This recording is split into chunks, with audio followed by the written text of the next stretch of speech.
Ito naman, mga shoes. Isa bumili rin ako dito. Ang dami mga display ng shoes. Yan, pinayagan ako ni Kuya pumasok. Hi!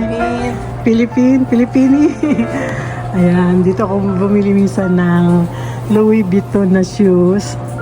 Kaya lang hindi nagustuhan ng anak ko kasi all brand andito. Ayan. Actually, isang shop pa lang ito ng shoes. Ayan, ang dami. Nakakalulang tingnan. Ayan, pumapayag naman si Kuya. Video. For promotion din naman nila. Ayan.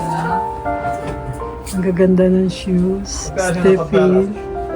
Bags. Kompleto rin dito. Minsan nag-sale dito eh. Kaya nakabili ako dito ng dalawang shoes na branded. Ang gaganda naman shoes ha. Hindi sila sale ngayon kasi mataas yung presyo nila.